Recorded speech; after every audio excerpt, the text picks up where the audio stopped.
Most fitness influencers on the internet are lying to you about how long it actually takes to lose weight, usually so they can sell you a 7-day shred. Now, as a globally featured weight loss expert, I can tell you straight up, real fat loss does not happen in a month. But the good news is that it doesn't have to take forever either. So, after helping hundreds of women successfully lose weight, I'm sharing the real timeline to reach your fat loss goals as fast as possible so you can get on with living your best life. If we haven't met before, I'm Maria and I'm a registered dietitian. Let's get into the video.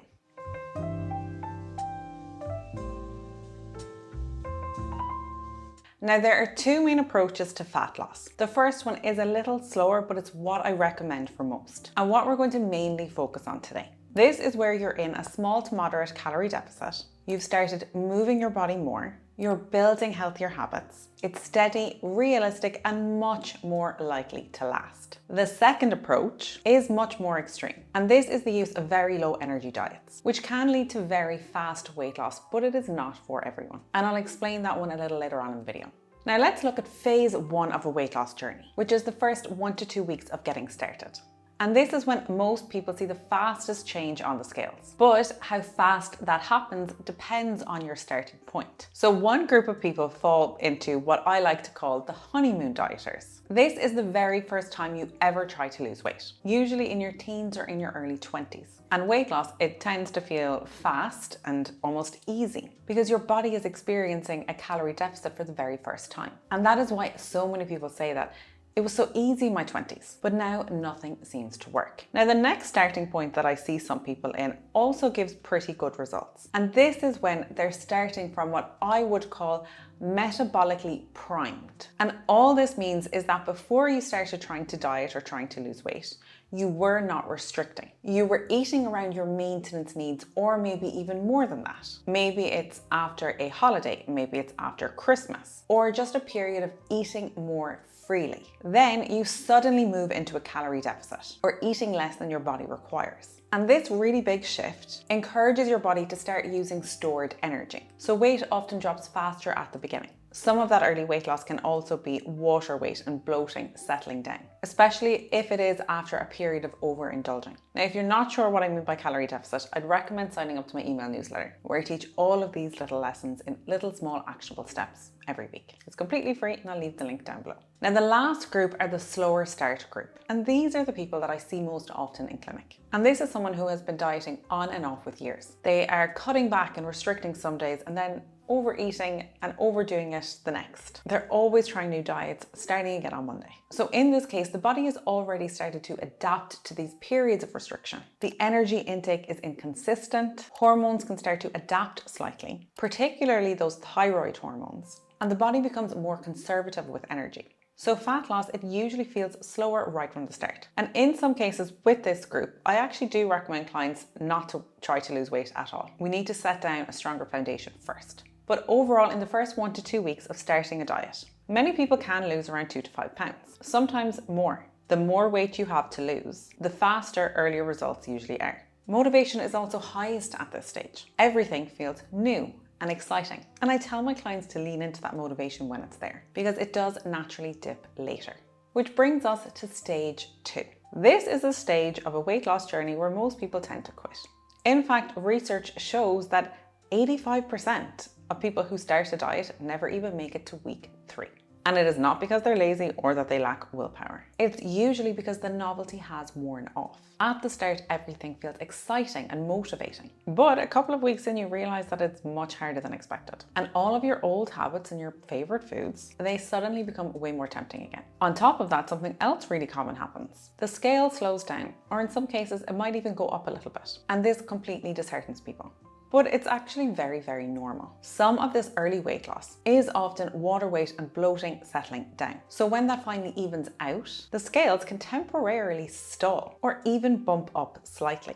And if you've started exercising, especially strength training or harder workouts, which I do recommend that you start, that can also push the scales up. Because when you exercise, your muscles hold onto extra water as they repair. And that does not mean that you're gaining fat. It's just part of the process. Now, the key in this stage is getting past that week 3 drop off and staying consistent for the next 2 to 3 months, maybe even longer depending on your goals.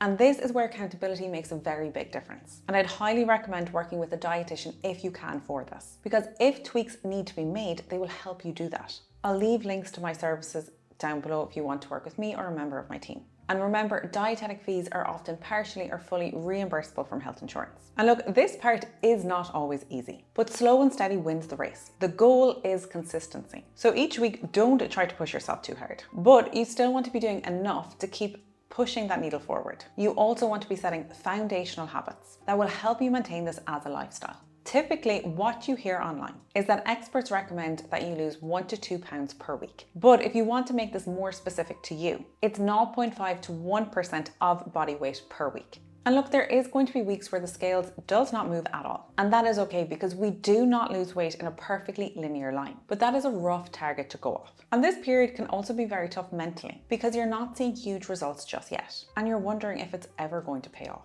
But if you can succeed here, you will get to stage 3, which is a huge achievement.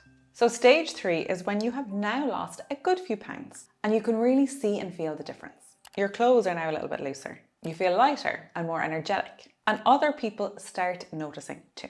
You start getting compliments from friends, from family, from colleagues. And what this creates is a really positive feedback loop. Getting compliments and seeing progress feels good. And this reinforces that you're on the right track. Some people even say that they start to feel a bit addicted at this stage, but many people don't ever even get here. Remember, I said most people quit at week 3, but because you're more motivated, you start sticking to your habits more consistently. And over time, this begins to start to feel like your new normal. You become the kind of person who exercises regularly, who prefers eating healthier food, and who makes healthier choices without constantly battling herself. It is no longer something that you're forcing. And because consistency feels easier, the results keep coming. You might still be like 10, 20, or 30 pounds away from your goal weight, but you have still come on significantly from your starting point. And now you're feeling the results. Now, how long it takes to get to this point depends on your end goal and your starting point. For some people, it might be 6 to 8 weeks. For others, it can be a number of months or even a year. But once you're here, staying consistent becomes that little bit more manageable, at least for a while.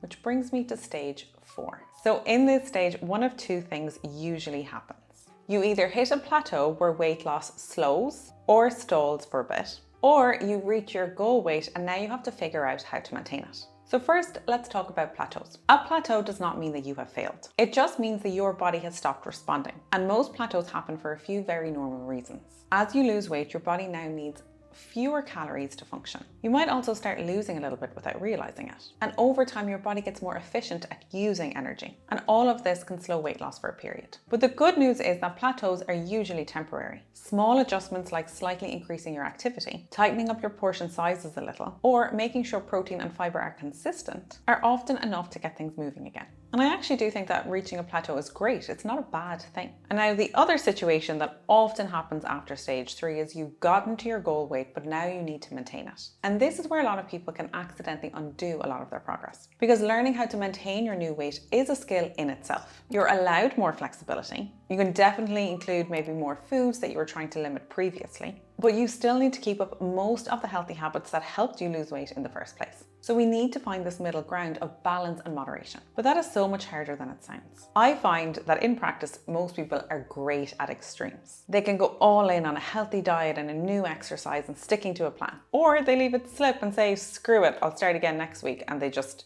eat whatever they want, don't move off the couch, and let it all fall through their fingers. So you need to learn how to enjoy yourself a little bit more, be a little bit more flexible, but at the same time not undo all of your hard work. That is why when I'm working with clients in my intensive weight loss programs, there are follow-up appointments after we have reached our goal to make sure that we are maintaining weight. And what isn't shared enough on the internet is that after you have been on a diet, your hunger and fullness signals are often very disrupted for up to 6 to 12 months, maybe even more. And this means that you feel hungrier than the average person and you have more extreme cravings. And it can take that 6 to 12 months for this to stabilize. So we really need to focus a lot of effort on that 6 to 12 month window of that maintenance phase. After I have a client who's lost weight, and they've stayed at that weight for the next year, that's when I feel so much more confident that those clients will keep that weight off 1, 2, 3, 4, 5 years down the line, which is what we want at the end of the day. Nobody should be losing and gaining the same 20 pounds over and over again. Now, you don't need to reverse diet, which is a concept thrown around on the internet a lot. It's not an evidence-based strategy. But after a diet, you do want to start to slowly increase your calories back up. You can't stay in a calorie deficit forever. And we want to do this carefully and controlled until we find a place where your weight stays stable, you're eating enough to have energy, whilst we're keeping the healthy routines that you have built. Now, before I wrap up, I want to quickly share the faster weight loss strategy that I mentioned at the start. So as a dietitian, I practice medical nutrition therapy. And sometimes we do use what are called very low energy diets. Now, these should always be clinically supervised, working with a dietitian and your medical team. And when done right, they can lead to much more rapid weight loss. But typically we do these in very specific situations. Like if somebody is preparing for surgery, like a bariatric surgery, doing this can help shrink the liver. And these diets usually involve something like an 800 calorie diet, using some form of meal replacement shakes or bars. But the most important thing to note is these very low energy diets, they do not teach you how to eat in real life, how to manage hunger, how to build habits, and how to maintain weight. They're more like hitting pause on normal eating. And then once normal eating returns, that weight normally does too. So fast weight loss exists, but sustainable weight loss is what actually lasts. So to wrap up, when you start a diet, you can start seeing results within weeks, but it typically takes 3 to 6 months to reach those significant changes, and another 6 to 12 months to really keep it. Once you get over that year mark, you're also giving your hormones time to adjust. Your identity evolves, and the new weight becomes your new normal. With my clients, we focus on building that new identity, making systems for change, and accountability for results. Because weight loss is not a knowledge problem, it's an execution problem. And 1 year from now, you'll either be glad you started or wishing you had. If you want support, I'll leave links to my services down below. I also have a weight loss guide, which is like working with me for a fraction of the price. And if you enjoyed this video, YouTube thinks you would like to watch this one next. As always, thank you very much for watching. Stay happy and stay healthy, and I'll see you again next week. Thanks for watching.